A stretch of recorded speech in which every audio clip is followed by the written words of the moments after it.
Andal Lakshmi fertility research and laparoscopic surgical centre అధినేత doctor honour Bhaskar గారు.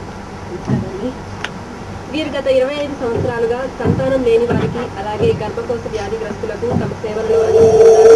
మరి ఈ రోజు ఇవాల్టి హెల్త్ లైన్ లో డాక్టర్ గారిని ఇర్రెగ్యులర్ పీరియడ్స్ కి కారణమైన PCOD గురించి అడిగి తెలుసుకుందాం. మరి మీకు ఎటువంటి సందేహాలు ఉన్నా డాక్టర్ గారిని లైవ్ లో సంప్రదించవచ్చు. అండ్ మా లైవ్ కి కాల్ చేయవలసిన నంబర్స్ 230399 అండ్ దయచేసి టీవీ వాళ్ళని మ్యూట్ చేసి మాతో మాట్లాడండి.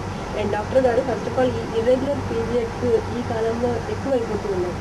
ఎందుకంటారు కారణం ఏంటంటే రెగ్యులర్ పీరియడ్స్ ఎక్కువ స్కూల్ కాలేజ్ పిల్లల నుంచి ఎక్కువ చూస్తున్నాము. ఇప్పుడు ఒక 10-15 ఇయర్స్లో ఎక్కువగా చూస్తున్నాము. సో దానికి ఇర్రెగ్యులర్ పీరియడ్స్కి చాలా కారణాలు ఉంటాయి. 90% PCOD అంటే పాలిసిస్టిక్ ఓవేరియన్ డిసీజ్ వల్ల వస్తుంది. సో దానికి కొన్ని కారణాలు ఉంటాయి.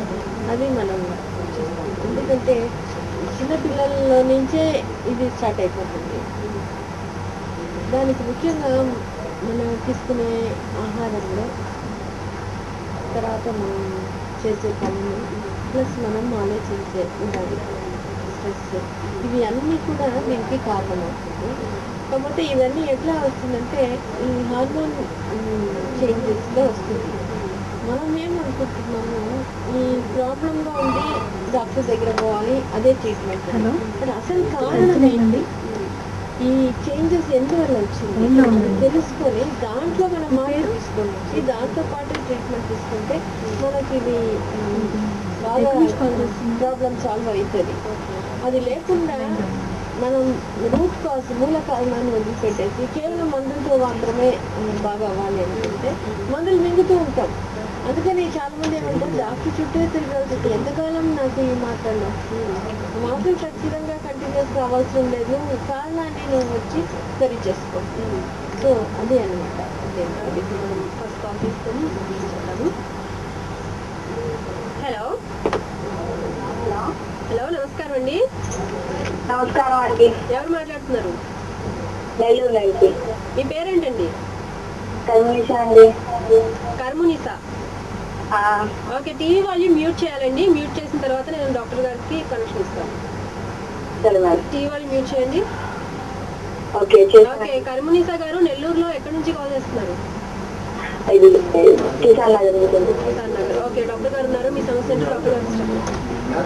సరే, ఇప్పుడు అది నా ప్రాబ్లం కాదు, ఇది మా అక్క గారికి ఒంట్లో బాగోలేదు, ఆమెకి కడుపులో ఇది అదే. ఓకేనండి, ఏదైనా పర్లేదు, మీరు డాక్టర్ గారితో చెప్పొచ్చు. అదే మా అక్కకి కడుపులో ఇది గర్భసంచి అంటారు కదా, అది ఇన్ఫెక్షన్ అయిందంట. వాళ్ళ దగ్గర చూపిస్తే ఇన్ఫెక్షన్ అయింది, ఇంకో దగ్గరికి వెళ్తే సంచి తీసేయాలంటారు. మరీ అంత సీరియస్ చాలా బాగుంది. ఇప్పుడేమో బాగా సన్నగా అయిపోయింది అనమాట. దాన్ని ఏం చేయాలి, లేకుంటే ఆపరేషన్ చేయాలన్నారు. అమ్మాయికి ఆపరేషన్ అయితే పోయాం. అందుకని ఇది ఆపరేషన్ కాకుండా మందు ఉంటే ఏమైనా అమ్మాయి సరైపోతుందా అని. లేదు, ఇది డాక్టర్ ఖచ్చితంగా చూడాలిమా. చూసి ఇది గర్భసంచి అండాశయంలో వచ్చే నొప్పినా, ఒక్కొక్కసారి యూరిన్ ఇన్ఫెక్షన్, యూరిన్లో స్టోన్, కిడ్నీలో స్టోన్ అటువంటివి ఉండడం, తర్వాత వేరే పెల్విక్ కంజెషన్ సిండ్రోమ్ అని ఉంటుంది, ఈ బవల్ ఇన్ఫెక్షన్స్. సో ఇతర కారణాల వల్ల కూడా ఈ నొప్పి వస్తుంటుంది. సో ఈ గర్భసంచి వల్లనే వచ్చే నొప్పినైనా అనేది చూసుకొని దాన్ని మనం ట్రీట్మెంట్ తీసుకుంటే అప్పుడు ఒక ఐడియా వస్తుంది. మనం ఏమి నిర్ణయం చేయకుండా, నిర్ధారణ చేయకుండా గర్భసంచిని తీసేస్తే ఈ వేరే కారణాల వల్ల నొప్పి వస్తే గర్భసంచి తీసిన తర్వాత కూడా నొప్పి అనేది తగ్గదు. అందుకని ఈ ముఖ్యంగా ఈ గర్భసంచి ఇన్ఫెక్షన్ అంటే పెల్విక్ ఇన్ఫ్లమేటరీ డిసీజ్ అంటాం, PID అనేది ఉన్నప్పుడు ఖచ్చితంగా ఒక వేరే డాక్టర్ దగ్గర కూడా సలహా తీసుకోవచ్చు. కానీ ఆపరేషన్ అని వచ్చే మాత్రం ఆ డాక్టర్ బాగా నిర్ణయం తీసుకొని ఈ కారణం ఫిక్స్ చేసుకొని దాని తర్వాత ఖచ్చితంగా ఆపరేషన్ అవసరమా అని తెలుసుకొని అప్పుడు ఆపరేషన్ చేసుకోవడం మంచిది. అమ్మాయికి స్కాన్ చేసి చెప్పారన్నమాట. లేదమ్మా, డాక్టర్ చూసి డాక్టరే నిర్ణయం చేయాలి. డాక్టరే, ఆవిడ గైనకాలజిస్ట్. అదే అట్లా ఉన్నప్పుడు వాళ్ళు ఎట్లా చెప్తారో అట్లా చేసుకోండి. ఇన్ఫెక్షన్ అయిపోయి ఉంది అంటే ఏంటో ఏం చెప్పారు గుర్తు రావట్లేదు సరిగా. అమ్మాయికి స్కాన్ చేసినప్పుడు నీకు ఇన్ఫెక్షన్ అయిపోయింది, బాగా ఇదైపోయింది, అందుకని ఆపరేషన్ చేయాలి అన్నారు ఒక డాక్టర్. ఇంకో డాక్టర్ ఇన్ఫెక్షన్ అయింది కాబట్టి మాటలు మింగితే చాలు తగ్గుతుంది అన్నారు. చూడండి, వెయిట్ చేసి చూపించండి మా, చూపించండి అంటున్నారు. మీరు వీలైతే ఒకసారి డాక్టర్ గారి దగ్గరికి రండి, చెప్తాము. లేదండి Andal Lakshmi fertility research and laparoscopic surgical centre అండి హాస్పిటల్ పేరు. ఓకేనా? S2 సినిమా హాల్ ఉంది కదండి, పార్కింగ్ ఎదురుగా. ఓకేనా? పార్కింగ్ ఎదురుగా మీరు సంప్రదించండి. వీలైతే మీకు ఇంకేమైనా డౌట్స్ ఉంటే డాక్టర్ గారు చెప్తారు. ఓకే, సరేనండి. Okay, thank you so much for calling. And so ఇంకేమైనా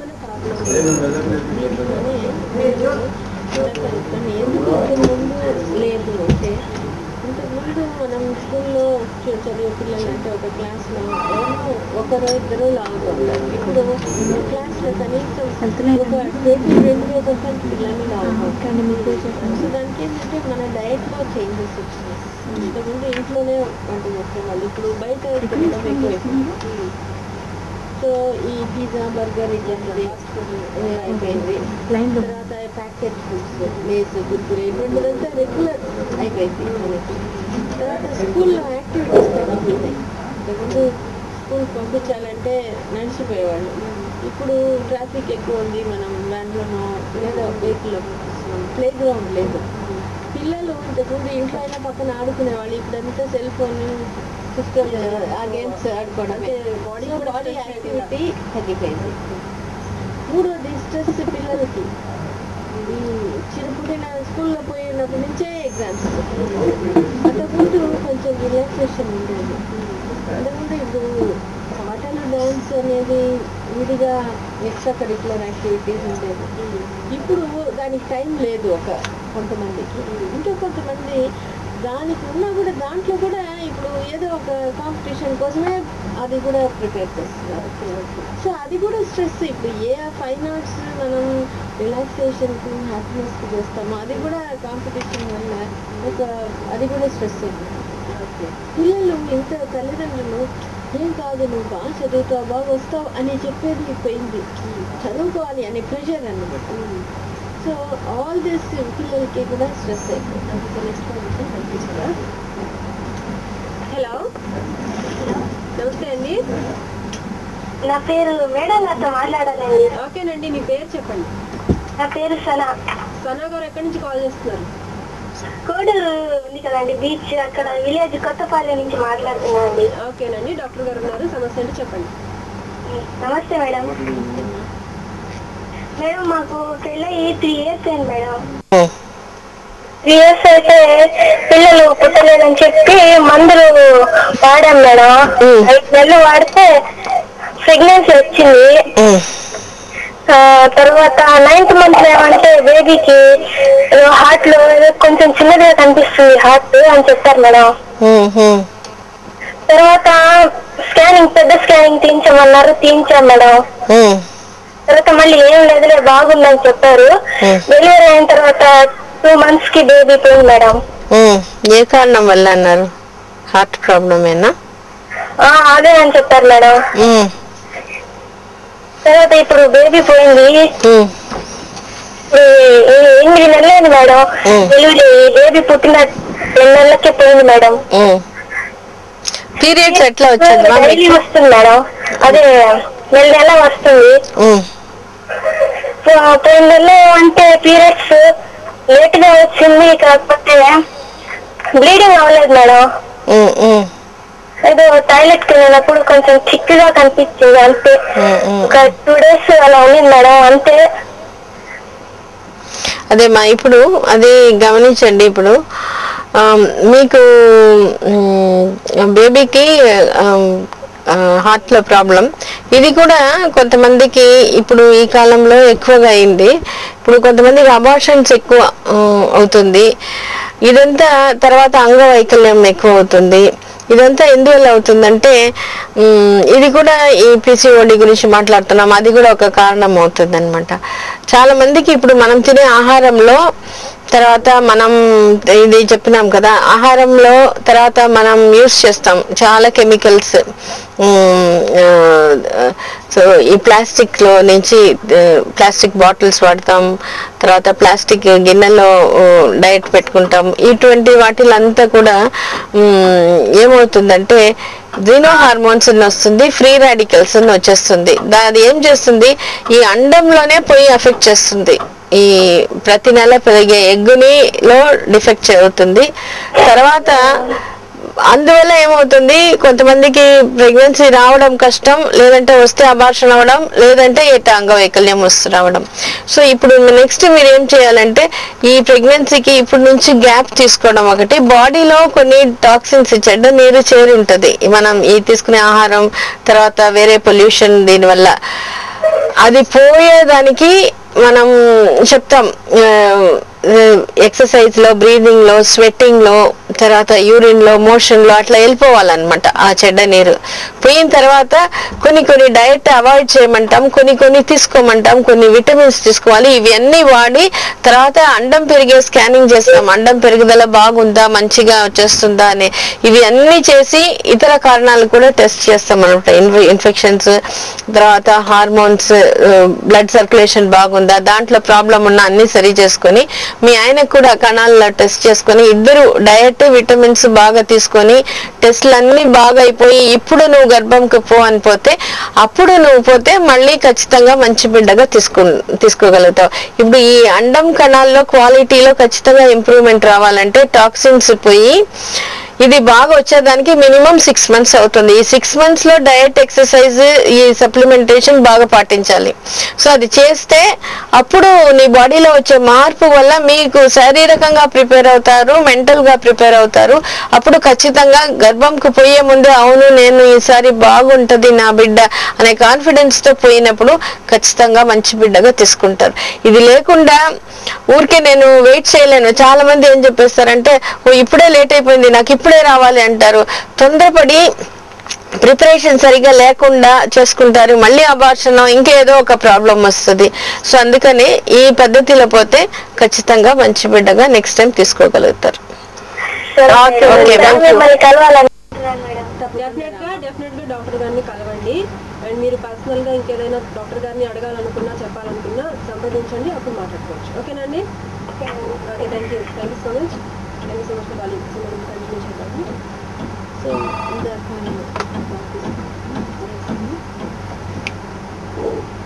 హలో, మీరు కొంచెం కంగారు పడుతున్నారండి, కొంచెం మాట్లాడండి. టీవీ వాళ్ళు మ్యూట్ చేశారా? మీ పేరేంటి? నెల్లూరులో ఎక్కడి నుంచి కాల్ చేస్తున్నారు? కళ్యాణ్, నవాపేట నుంచి. సో మీ టీవీ వాళ్ళు మ్యూట్ చేశారు కదా? ఓకే, డాక్టర్ గారితో మాట్లాడండి. Hello madam. నమస్తే, చెప్పండి మేడం. మా వైఫ్ ప్రెగ్నెంట్ 6 months. తనకి చెందుకుందంట. ఏం ఇబ్బంది ఏం లేదు మేడం. అది కాదు, కొన్ని జాగ్రత్తలు తీసుకోవాలి. ఏంటంటే కొంచెం ఎక్కువ స్ట్రెయిన్ కాకుండా కొంచెం రెస్ట్ లో ఉండాల్సి వస్తుంది. తర్వాత స్ట్రెయిన్ అవ్వకూడదు, మోషన్ ఫ్రీగా అయ్యేటట్టు చూసుకోవాలి. ముక్కకూడదు మోషన్. కొంతమంది 2 రోజులకు ఒకసారి గట్టిగా పోవడం అది ఉండకూడదు. తర్వాత దగ్గు ఎక్కువ లేకుండా, దగ్గు అట్లంతా వస్తే వెంటనే డాక్టర్ దగ్గర సంప్రదించడం అది చూసుకోవాలి. తర్వాత పొట్ట బిగదీయడం, నడుము నొప్పి, యూరిన్ ఇన్ఫెక్షన్ ఇటువంటిది లేకుండా చూసుకుంటే, మనం డాక్టర్ పర్యవేక్షణలో ఉంటే ఖచ్చితంగా బాగవుతుంది. ఏమైనా కంప్లైంట్ ఉంటే, బ్లీడింగ్ ఏమైనా ఉంటే, ఇంకోటి భార్యాభర్తలు ఉండకూడదు, అది కూడా ముఖ్యమైనది. చేసుకొని డాక్టర్ పర్యవేక్షణలో ఉంటే ఖచ్చితంగా బాగుంటది. మీరు మీ ఆవిడకి కొంచెం ప్రతిసారి ధైర్యం చెప్పండి. రోజు నువ్వు బిడ్డ ఇద్దరు బాగుంటారు అనే ఒక మాట చాలా అవసరం అనమాట. అట్లా ఉంటే ఏం కాదు. ఏమైనా అవసరం బ్లీడింగ్ అయితే మాత్రం వెంటనే డాక్టర్ దగ్గర చూసుకోవాలి. ఈ మావిలో వచ్చి డిగ్రీస్ ఉంటాయి అనమాట. టైప్ 1, టైప్ 2 అనేది అంటే బేబీ పెరిగే కొద్దీ, అంటే గర్భం పెరిగే కొద్దీ మావి పైకి వెళ్తుంది. సో అది ఏ టైప్ లో ఉంది అనేది కూడా చూసుకోవాల్సి వస్తుంది. ఓకే, అదే ఏమైనా ఉంటే సలహాకి రండి. థ్యాంక్ యూ అండి, thank you so much. Thank you. So doctor గారు మనం చిన్న బ్రేక్ తీసుకుని కార్యక్రమంలో ఇప్పుడు తీసుకున్నారు.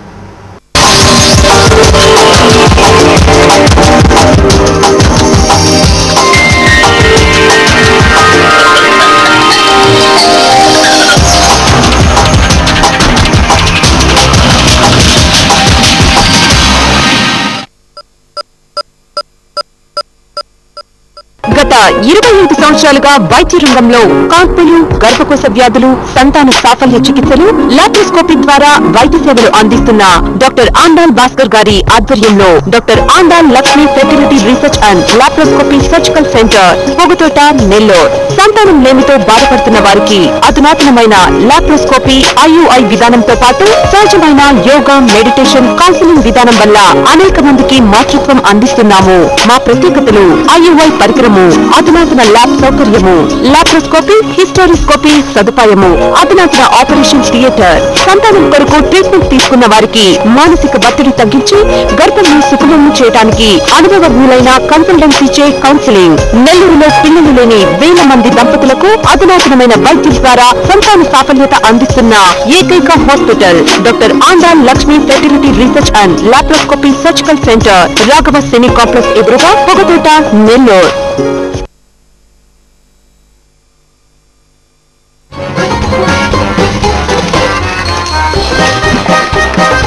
అప్లై చేసేందుకు డౌన్లోడ్ కు విరామమా? ఇకపై అవసరం లేదు. యాడ్ ఫైబర్ నెట్ అందిస్తోంది నమ్మశక్యం కానీ ఒకే స్పీడ్ తో డౌన్లోడ్ మరియు అప్లోడ్. అన్లిమిటెడ్ 4 MBPS 649 రూపాయలకే, అన్లిమిటెడ్ 15 MBPS 999 రూపాయలకే. వివరములకు యాడ్ ఫైబర్ నెట్ 230199.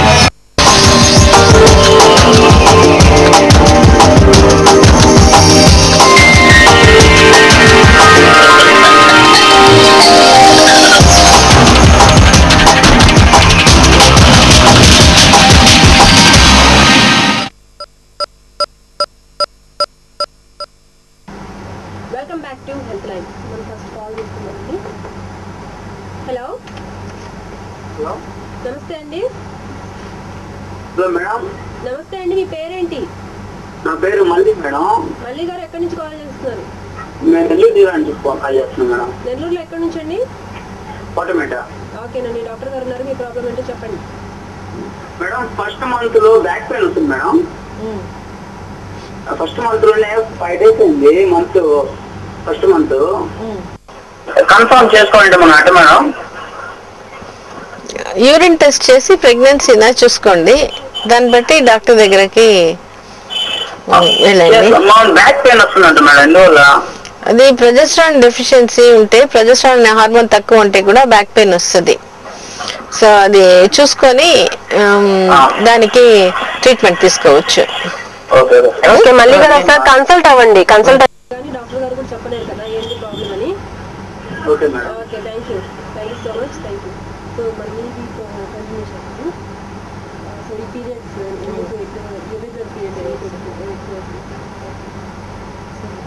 అదే ఇందాక చెప్పినాం కదా, ఈ 3 కారణాల వల్ల మనకి పీరియడ్స్ అనేది ఇర్రెగ్యులర్ అవుతుంది. దాంట్లో ఎట్లా ఈ పాలిసిస్టిక్ ఓవరీస్ అంటే 2 ఉంటుంది, 2 ఆస్పెక్ట్స్. ఒకటి ఈ హార్మోన్స్ అనేది ఆండ్రోజన్స్ అంటారు. టెస్టోస్టెరాన్ హార్మోన్ ఎక్కువగా ఉంటుంది. సో ఈ హార్మోన్ ఇంబ్యాలెన్స్ వల్ల ఈ ఎగ్లో, ఓవరీలో ఏమవుతుందంటే చిన్న చిన్న ఫాలికల్స్, ఎగ్స్ ఉంటుంది. అది ఓవరీ చుట్టూరా చిన్నగా ఉంటుంది. మామూలుగా ఎగ్లో ఓవరీలో సిస్ట్ అంటే పెద్ద సైజ్ అట్లా ఉంటుంది. ఇది చాలా చిన్నది, 1 centimeter కంటే తక్కువ ఉంటుంది. ఈ చుట్టూరా ఉంటుంది ఒక స్ట్రింగ్ ఆఫ్ పర్ల్స్ అని, ఒక ముత్యం దండలాగా అట్లా ఉంటుంది అన్నమాట. సో దీనికి కారణాలు ఉంటాయి. దీనికి ముఖ్య కారణం ఏంటంటే, ఒకటి వేరే హార్మోన్, ఇప్పుడు LH అనే హార్మోన్ ఎక్కువ అవ్వడం ఉంటుంది. కానీ ముఖ్యంగా వచ్చేది ఏంటంటే ఇన్సులిన్ రెసిస్టెన్స్, హైపర్ ఇన్సులినేమియా అంటారు. ఇప్పుడు ఇన్సులిన్ అనేది మనకి షుగర్ వాళ్ళకి ఉంటుంది, వేసే ఇంజెక్షన్ అనేది అందరికీ తెలుసు. ఆ ఇన్సులిన్ బాడీలో ఉంటుంది, అది షుగర్ లెవెల్ని కంట్రోల్ చేస్తుంది. సో కొన్ని కారణంలో కొంతమంది లావుగా ఉంటారు. ఇంకోటి ఇందాక చెప్పినాను కదా, మన క్వాలిటీ డైట్ హ్యాబిట్స్, తర్వాత ఇంకొకటి స్ట్రెస్, మనకి టెన్షన్. ఈ రెండింటి వల్ల ఏమవుతుందంటే సెల్ లెవెల్లో, కణాల లెవెల్లో ఆక్సిడేటివ్ స్ట్రెస్ అనేది జరుగుతుంది. అంటే టాక్సిన్స్ అని చెప్తున్నాను, చెడ్డ నీరు అని చెప్తుంటాం చూడండి, చెడ్డ అంటే వ్యర్థ పదార్థం. సో ఈ ఆక్సిడేటివ్ స్ట్రెస్ ఇది వచ్చినప్పుడు ఏం జరుగుతుంది, ఈ ఇన్సులిన్ అనేది ఎక్కువైపోతుంది. ఆ ఇన్సులిన్ లెవెల్ ఎక్కువ అయినప్పుడు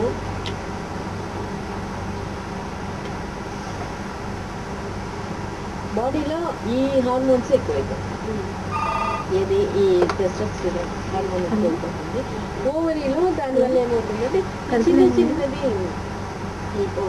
పాలిసిస్టిక్ ఓవరీ. సో కానీ మెయిన్ ప్రాబ్లం అనేది ఈ ఇన్సులిన్ ఎక్కువ ఉండడం, ఇన్సులిన్ రెసిస్టెన్స్ ఉంటాయి. ఇన్సులిన్ ఎక్కువ ఉన్నా కూడా అది షుగర్ని కంట్రోల్ చేయడం ఎఫెక్టివ్గా లేదు. కానీ ఇటువంటిది మనం ఈ హార్మోన్ ప్రొడ్యూస్ చేసి మనకు ఓవరీలో యాక్ట్ చేసినప్పుడు పాలిసిస్టిక్ ఓవరీ. ఇంకోటి ఏం చేస్తుంది, షుగర్ని ప్రొడ్యూస్ చేస్తుంది. షుగర్ వ్యాధి ఎక్కువ, షుగర్ లెవెల్ ఎక్కువ అయిపోతుంది. ఇన్సులిన్ ఎక్కువ ఉన్నా కూడా ఇన్సులిన్ సరిగా పని చేయట్లేదు.